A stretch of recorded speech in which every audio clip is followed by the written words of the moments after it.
Saúde em Dia. Informação que transforma a sua rotina, dicas de saúde, bem-estar e qualidade de vida. Você já percebeu como a sua atenção muda quando o celular vibra?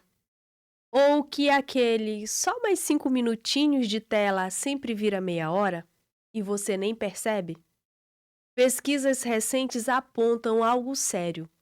O uso excessivo de telas, especialmente celulares, está ligado ao aumento de ansiedade, irritabilidade, queda de concentração e impactos na saúde mental de diferentes gerações, de criança a idosos. Algumas escolas já proíbem o uso de celular em sala de aula, e faculdades estão adotando regras parecidas, justamente para minimizar a dependência digital. Mas afinal, quando está conectado, vira um problema real de saúde mental. Eu sou Ziele Ferreira e te convido a pegar carona comigo no Saúde em Dia. Um espaço para a gente falar de saúde, bem-estar e qualidade de vida, de um jeito leve, prático e acessível. E para essa conversa, eu recebo a psicóloga Aldinaira Freitas, especialista em neuropsicologia e com ampla experiência em psicoterapia cognitivo-comportamental e avaliação neuropsicológica em crianças e adultos.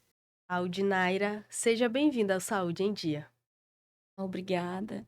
É uma honra poder contribuir, com o conhecimento. Hoje nós vamos falar sobre vício em celular, quando a tecnologia começa a afetar a nossa saúde mental. Recentemente, tem muitas pesquisas sobre esse tema. Inclusive, tem uma da Universidade Federal de Minas Gerais que fala muito sobre como o vício, como a dependência de telas tem afetado a nossa saúde mental, nossa saúde emocional. E isso tem causado irritabilidade, estresse, tem aí aumentado o número de casos de depressão. Isso em várias gerações, vai da criança ao idoso. Algumas universidades já estão pensando também em proibir o uso de telas dentro de sala de aula. Algumas escolas já fazem isso, inclusive tem até projeto de lei sobre, porque de fato isso tem gerado transtornos e tem impactado muito a vida de todo mundo. Então vamos começar falando vício em tela. Como a psicologia define vício em telas? E eu pergunto, isso é falta de controle ou é algo mais profundo? Vamos começando aí pela questão da dopamina. Então, a gente sabe que todo o excesso, ele gera, ele nos mostra que existe vazios que precisam ser supridos. E é onde a pessoa ela acaba usando aquela ferramenta, né, como meio de suprir alguma demanda emocional, né?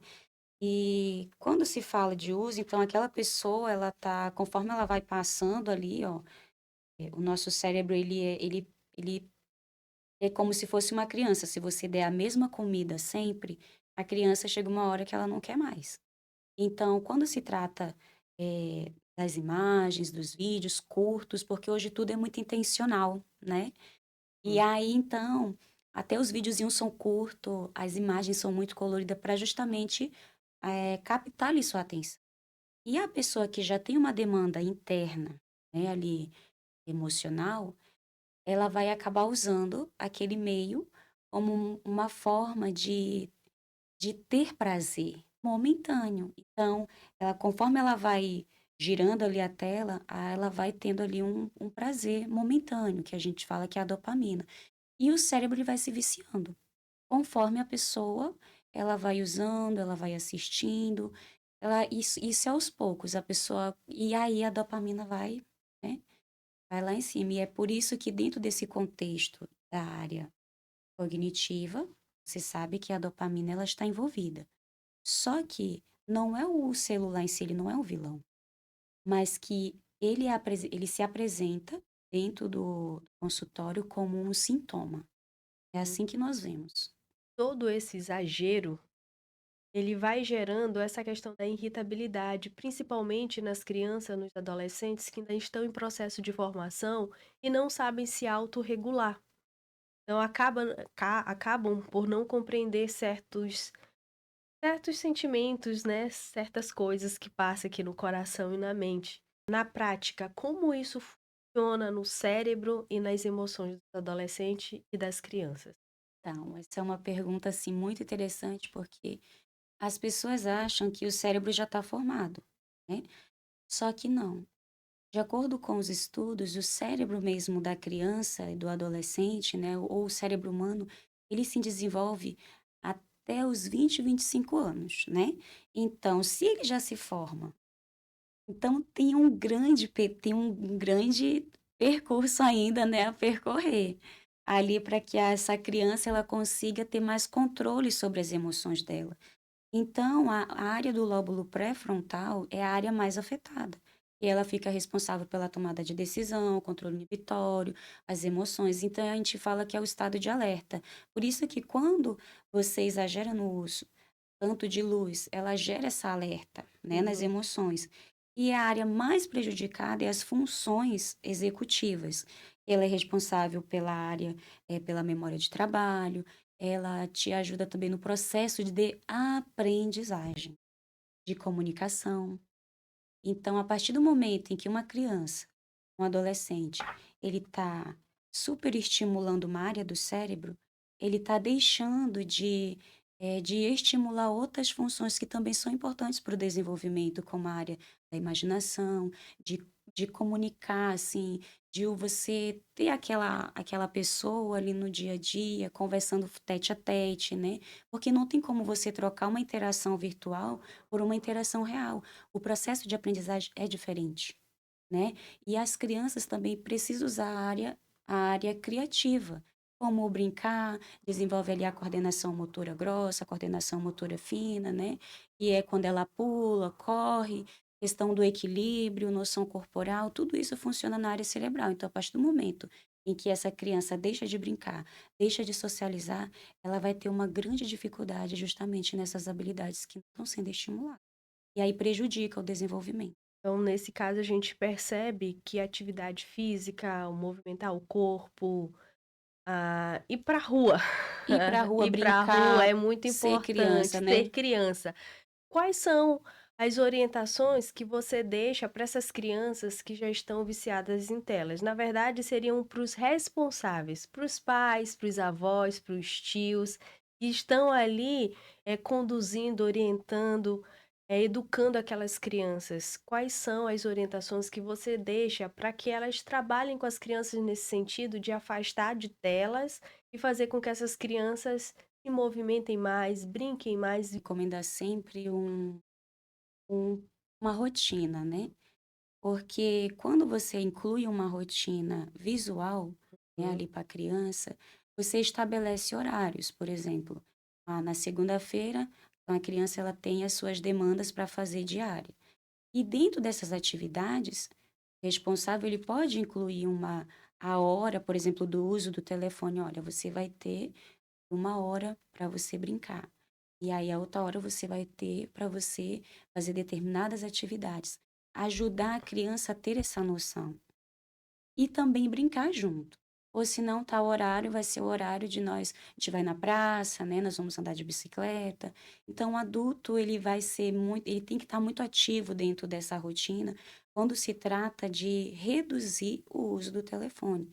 Porque o que eu vejo é que os responsáveis, eles chegam cansados do trabalho e aí eles entregam o celular para a criança e ali ela fica. Contanto que a criança não perturbe, tá Uhum. tudo bem, né. E aí, então, ele vai lá, alimenta aquela criança: "Ô, já fiz a comidinha, vem comer", mas a criança tá ali no uso do telefone. Então, o meu maior desafio nos bastidores é justamente isso, incluir os pais no processo de ensinar a criança a brincar. Então, quando você cria uma rotina, até para o adulto é difícil seguir aquela rotina, porque ele não tem rotina e ele já tem uma vida desorganizada. Agora, Me explica como é que esse responsável vai conseguir organizar a rotina de uma criança se a rotina dele está bagunçada. Então esse é o maior desafio. Por isso que eu começo pela rotina visual. Hoje nós temos na internet, né, tem alguns que já são disponibilizados gratuito e tem outros que você pode pagar, não é caro, mas você pode pagar caso você queira algo mais bonitinho. Nós já temos disponíveis que você pode estar ali, o responsável pode estar adaptando essa rotina para ajudar justamente essa criança na redução do uso de telas. Quando eu coloco que são rotina, Uhum. já existem rotinas de ideias que vão te dar Uhum. ideias e você pode adaptar. Por exemplo, a hora do sono, aí na hora do almoço. Na hora Uhum. do almoço, ninguém vai usar o telefone, todo mundo vai para a mesa. E Uhum. aonde é o momento que você vai saber como tá como foi a escola, né? Como tá o dia daquela criança. Então, na mesa você consegue perceber se aquela criança tá bem ou não. É o momento do olho no olho. Então, dentro da rotina estruturada, tem algumas sugestões e ideias que você pode implementar de acordo com a sua rotina, né, de trabalho, o que que dá para fazer, o que que não dá. Então, são dicas que eu sempre dou, né, assim, de organizar a rotina. Por exemplo, depois do trabalho, né? Uhum. Criança saiu da escola, aí normalmente é o horário onde eles dão o telefone, né, para a criança, ou se não, deixa a criança assistindo na televisão. Então, é justamente aí que você tem que tomar aquele cuidado. Ó, então, nós vamos estipular um horário, né? Você vai ter 1 hora e meia para você assistir um desenho, jogar um jogo. E aí, depois, no outro horário, vai ser o nosso horário, né? Seja com a mãe, se for, se tiver ali tempo livre, ou se for com os dois. Vamos supor que é o tempo em família. É onde você pode incluir para fazer uma atividade física, uma caminhada, pode andar de bicicleta, né? Ser criança, ó, a gente vai brincar até lá na terra, vamos brincar de comidinha, né? Uhum. Então, são várias ideias legais que você pode incluir, tanto nas áreas de atividade criativa, de brincadeiras, que os pais também podem trazer. Quais foram as brincadeiras antigas, né? Eles tinham e que hoje os filhos não sabem. Você pode ensinar. Então, você inclui essas atividades dentro da rotina. Agora falando para os adultos. Hoje a gente sabe que o aparelho de celular, ele é uma ferramenta de trabalho. Eu, por exemplo, eu gravo, eu edito, eu faço fotografia, eu escrevo textos, roteiros, enfim. O celular é um aparelho para trabalho. Como diferenciar esse limite entre o uso saudável e aquele uso ali que já está virando dependência, já está se tornando vício? É quando você apresentar comportamentos ansiosos. Ou quando você vai dormir, e mesmo quando você deita a cabeça, você já percebe que teu cérebro está em alerta. Ele está tão acelerado que você não consegue dormir, que aí entra a área da insônia, né? Eu tenho visto muitos casos dentro do processo de avaliação em adultos, justamente, que passam horas em frente do computador e, e acabam me relatando sempre, olha, com dificuldade para dormir. Você passa quanto tempo em frente das telas? Tipo 8 horas por dia. E quando você vai dormir, o que que você faz? Não, às vezes eu vou responder minhas mensagens, né? É o momento ali que eu tenho período da noite. Aí eu como, mexo no telefone e vou dormir. Só que nesse que eu mexo no telefone, imagina, quase 8 horas trabalhando em frente das telas. E aí, no final do dia, você pega para responder. Aí você janta. E aí você não tem um tempo para dar um descanso para o cérebro. Ele está em alerta todo o tempo. E aí é onde ele vai acionar a área do lóbulo pré-frontal, que é a área justamente ali que está ligada às emoções, o processo de regulação. Nós temos ali o lado direito e esquerdo do cérebro, então a área direita ela é muito mais afetada, né? Por isso que você percebe essa desregulação no humor do adulto, né? E é justamente porque ele não descansa. E eu sempre recomendo, olha, antes de você ir dormir, então desliga o seu aparelho. 1 hora, 1 hora antes de dormir. E muitos deles relataram, nossa, me ajudou muito. Porque o cérebro precisa descansar. O que vai te ajudar a regular como adulto, além de você tirar ali em torno de 1 hora antes de dormir, né? Você desligar o telefone, é você também ler um livro. Em vez de estar no telefone, nesse período de descanso, tenta ler um livro antes de dormir.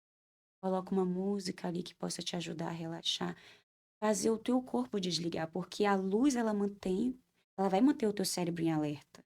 E aí, quanto menos luz, mais o nosso corpo, né, ele tem o nosso reloginho biológico.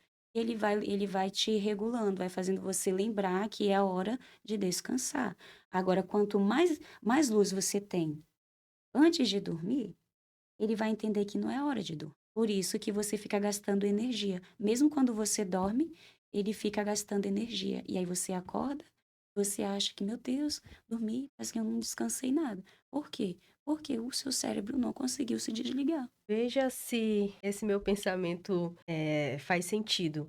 Você disse que o nosso cérebro precisa descansar.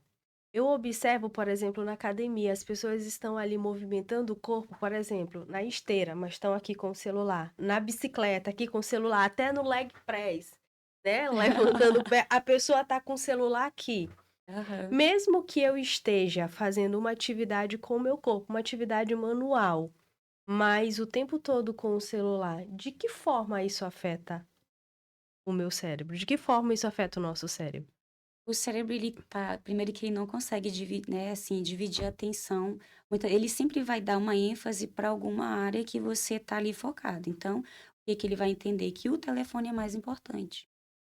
Em vez de que ele entender que a atividade física que você está fazendo vai estar te relaxando. Pelo contrário, o que está te relaxando? Ele vai entender que é o exercício físico ou a atenção centrada que ele está tendo no celular. Vai dar então a importância para o celular e não para a atividade que eu estou fazendo em si? Exatamente. Seria isso?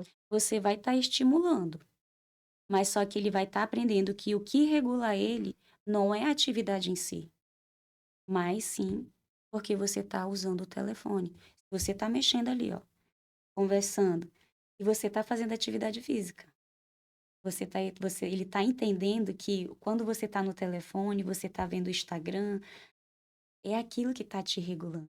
E não a atividade física em si. Entende agora? E aí você falou bastante de alertas, mas eu queria deixar isso bem claro, de uma forma que quem está nos escutando, nos ouvindo, entenda quais são esses alertas que sinalizam que eu já estou dependente de telas, seja televisão, celular ou computador. Quando você sai, né? Você está falando dentro de um contexto de crianças, a gente consegue observar assim quando você tira o telefone, né? Da criança, ela já começa a apresentar aquele humor irritadiço, e às vezes os pais falam que são as chamadas birras, os gritos. A criança desregula na mesma da hora. Ali a gente já percebe que aquela criança está viciada. Esse é o primeiro. Em adultos, o que que você começa a perceber? Que você saiu e você esqueceu o telefone. E aí às vezes você olha o celular para checar as notificações, mas às vezes não tem notificação, mas você quis olhar. Ou senão, quando você está muito tempo longe do telefone, você já sente uma angústia e você não tá com o seu telefone. Sinais assim, são sinais e muito sutis. E aí, quando você para observar, você fala: nossa, eu acho que o teu réu precisa dar uma desligada, né? E tem pessoas que até ouvem o toque, né? Acho que eu ouvi meu telefone tocando, eu já me Exatamente. deparei com situação. Por quê? Porque já a pessoa, ela já tá viciada. Só que ela ainda não sabe. Ela só vem se dar conta depois que ela começa a apresentar comportamento repetitivo, por exemplo, tô me achando ansioso, né? Tô tendo dificuldade para dormir. E aí, somente quando esses sintomas eles começam a aparecer no dia a dia, é o que começa a afetar a qualidade de vida da pessoa, é que ela começa a entender que o uso estava sendo prejudicial. Agora aqui para finalizar a nossa conversa, nós temos o quadro que é a dica do especialista. Esse é o momento onde você vai trazer 3 dicas práticas para as pessoas que já se veem nesse quadro de vício em telas, o que elas podem estar fazendo de maneira bem prática no dia a dia para aliviar esse vício. Para os adultos, né, eu recomendo na hora da refeição, você ter, no mínimo, um horário de refeição sem uso do telefone. É onde você vai Se tiver família, né, conversar na mesa. Ou se você não tiver família, é o horário onde você pode experimentar comer devagar a comida. Porque às vezes, até você comendo com o uso do telefone, você está comendo rápido. Você não consegue nem sentir o sabor, a textura mesmo do alimento. Então, são coisas mínimas, né? Na hora da refeição, sem o uso do telefone. Tirar um tempo também para ler um livro, porque a grande dificuldade hoje, até dos adultos, é até você parar para ler um livro, porque você não consegue, não tem concentração, né? Aí você lê e fala, não estou entendendo nada, para. Por quê? Porque o cérebro aprendeu através de estímulo rápido. Então, uma leitura, ele não consegue sustentar. Por isso que eu recomendo, né? Ali você começar a praticar um pouco mais a leitura e ficar 1 hora antes de dormir. Desligar o telefone 1 hora para você conseguir descansar. Eu achei maravilhosas essas dicas para o adulto. Eu vou entrar no gancho. Vamos deixar também para as crianças e para os adolescentes, que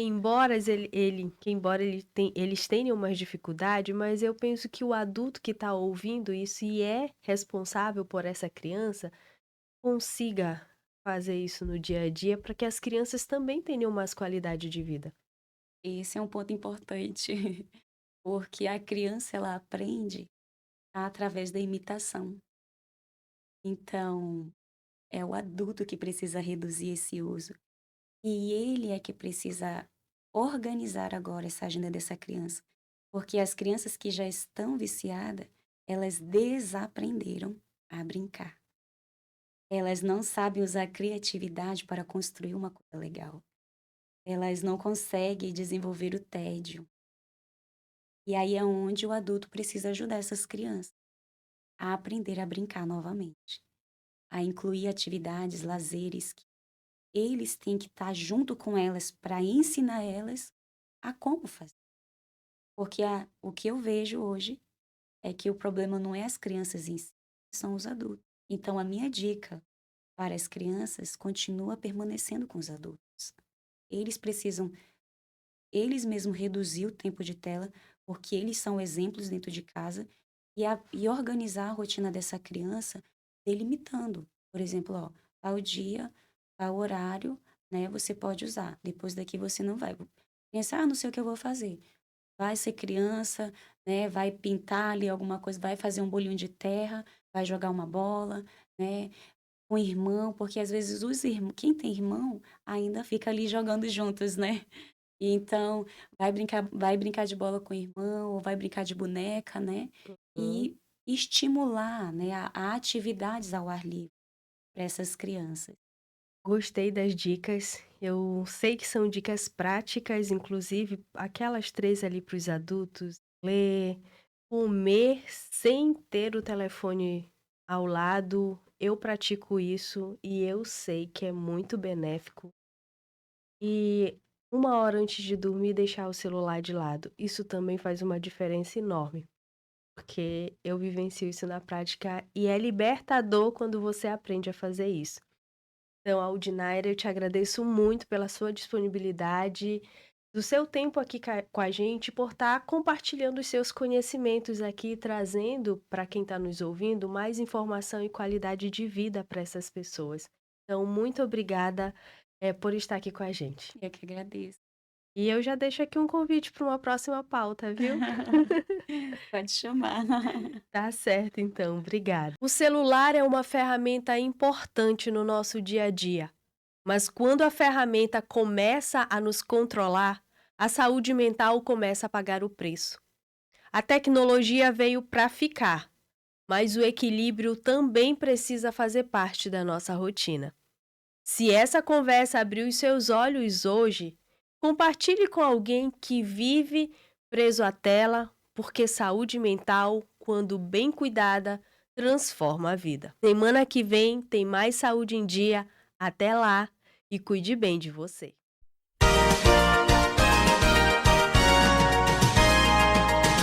Saúde em Dia. Informação que transforma a sua rotina Dicas de saúde, bem-estar e qualidade de vida.